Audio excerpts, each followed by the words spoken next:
की है। जब एक विधवा औरत खाना पकाने के लिए जंगल में लकड़ियां इकट्ठा कर रही थी, तभी उसने एक सूखी लकड़ी उठाई जिसके अंदर एक सांप का बच्चा छिपा बैठा था। इस बात से बेखबर औरत लकड़ियों के साथ सांप को भी अपने घर ले गई। घर जाकर उसने जैसे ही लकड़ियों को जमीन पर रखा, तभी वो सांप बाहर निकल आया। औरत के पास एक पालतू बंदर भी था जो उसके साथ खेलने लगा। औरत ने सांप को देखा लेकिन उसे मारा नहीं, क्योंकि उसके कोई बच्चे नहीं थे। शादी के कुछ दिन बाद ही उसके पति की मृत्यु हो गई और किसी तरह वह इस छोटी सी झोपड़ी में जिंदगी काट रही थी। फिर उसने सांप को पालने का फैसला किया। औरत उसे अपने बच्चे की तरह प्यार करती और भूख लगने पर गाय का दूध पिलाती। फिर ऐसे ही कुछ साल बीत गए और वो सांप अब बड़ा हो गया। फिर एक दिन वो सांप एक लड़के का रूप धारण कर लेता है। ये देख औरत समझ जाती है कि वो कोई साधारण सांप नहीं बल्कि एक इच्छाधारी नाग है। फिर एक दिन सांप ने औरत से कहा, आप मेरी शादी का प्रस्ताव राजा के समक्ष लेकर जाइए। ये सुन औरत बोली, बेटा ये तो असंभव है, राजा मेरी बात बिल्कुल नहीं सुनेगा। इस पर सांप ने कहा, माँ एक बार पूछने में क्या जाता है, मैं जानना चाहता हूँ कि राजा अपनी पुत्री की शादी मुझसे कराएंगे या नहीं।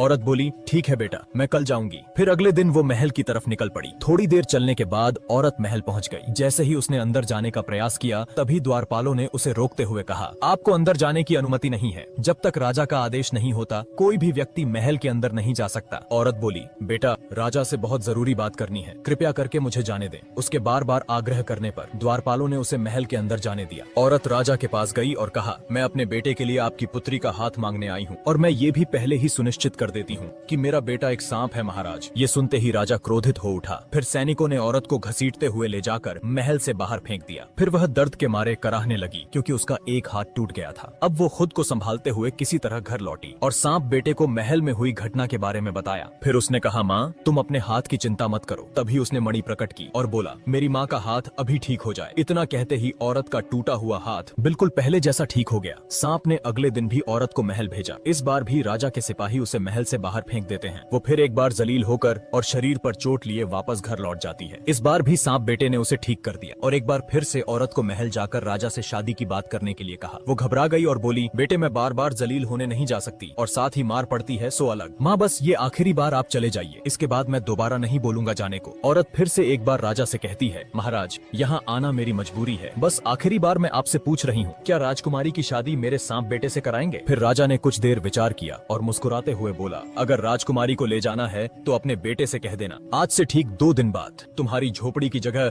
वहाँ एक विशाल महल होना चाहिए जो हमारे महल से साफ नजर आए, और उस महल के सामने 1000 हाथी और 400 घोड़े हमारे स्वागत के लिए खड़े होने चाहिए। राजा की बात सुन वो हैरान रह गई। इस बार सैनिकों ने उसे इज्जत से जाने दिया। इस बात की खुशी औरत के चेहरे पर साफ दिख रही थी। घर जाकर उसने बेटे से कहा, महल और हाथी घोड़े की बात कर रहा था राजा। माँ बस इतनी सी इच्छा है राजा की, ये तो बहुत आसान है, तुम चिंता मत करो, कल सुबह ही इंतजाम हो जाएगा। फिर आधी रात को सांप घर से बाहर निकला और मणि हाथ में लेकर बोला, मेरी ये छोटी सी झोपड़ी एक विशाल महल में बदल जाए और महल के सामने 1000 हाथी सहित 400 घोड़े मेरी सेवा में उपस्थित हो जाएं। इतना बोलते ही जगमगाता हुआ स्वर्ण।